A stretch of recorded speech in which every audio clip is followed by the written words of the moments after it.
Mais qui n'aime pas être célébré? Ah, les anniversaires. Une cérémonie aux accents ritualistes où l'on honore une personne ou un groupe en gratitude pour leur naissance. Des chants, de la danse, des mets partagés, des présents choisis avec soin. Autant de gestes pour marquer la vie, pour magnifier l'existence. L'eau, le feu, l'air, la terre, le sable, même le bois, le métal, la roche et surtout le diamant, même eux, même les éléments, sont aux quatre coins du monde élevés au rang de symboles sacrés. Même les éléments sont célébrés. Mais je digresse. Je devais avoir 13 ans ou peut-être 16 ans lorsque mon père m'offrit mon tout premier ordinateur portable. Un Acer. Je me souviens encore de l'émerveillement. C'est à cette époque que je m'étais plongée pour la toute première fois dans l'univers du jeu vidéo. Ah, Dofus.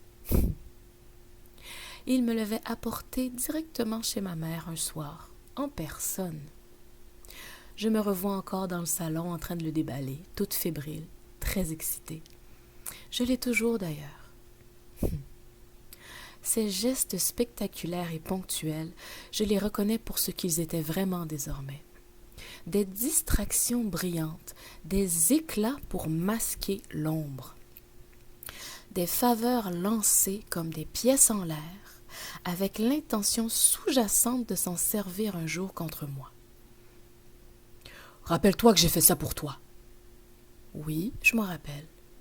Une fois en 2022. Tu as oublié, chaque fois que tu me demandais de l'argent, je t'en donnais. Oui, je m'en rappelle. Ça a duré près de 2 ans, alors qu'on avait un semblant de stabilité. Même ta conjointe actuelle m'avait affirmé, lors de notre unique déjeuner du dimanche, que tout comme elle, je ne suis pas derrière ton argent, dû à la fréquence très espacée des transferts qu'elle faisait toujours en ton nom. Oui, elle savait tout, et ça me rendait extrêmement mal à l'aise. Impossible de te raisonner. Ah, ça n'a duré que près de 2 ans sur 30. Tes actions sont de la taille d'un petit grain de sel dans un désert de tes absences. Une épée de Damoclès suspendue au-dessus de ma gratitude supposée. Une laisse, une muselière. Ça m'enlève le goût d'accepter toute nouvelle proposition. « Oh, tu ne vois pas la chance que t'as !» dirait une personne sans amour-propre et un faible estime personnelle. Parce que tout accepter par gloutonnerie et fermer les yeux sur les abus, Dieu ne m'a pas créé ainsi. Mais encore, je m'écarte. Le laptop, du plus loin que je me rappelle, fut la dernière fois que mon père m'offrit un cadeau d'anniversaire. Depuis ce jour, pas de bouquet de fleurs, pas même une rose, encore moins un souper au restaurant. Ah, si, une fois un bouquet, il y a 10 ans, après mon accouchement. Peut-être un appel de temps en temps, mais en général aucun. Et certainement pas à chaque année. Lorsque c'est cultivé, c'est le genre d'attention qui renforce les liens avec le temps. Nous non plus, ils nous appellent pas. Était-ce censé apaiser ma peine? Est-ce supposé justifier le vide?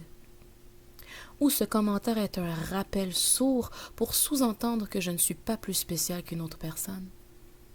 Je l'ignore.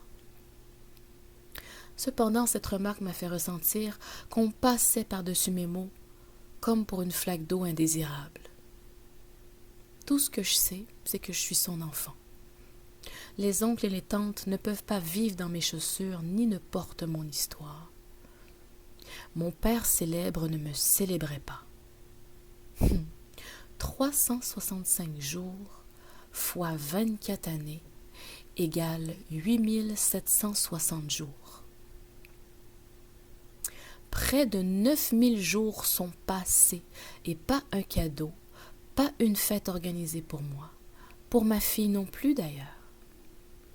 Pour elle, ça fait 365 jours. Pas un appel, pas un cadeau physique de son grand-père. Niet.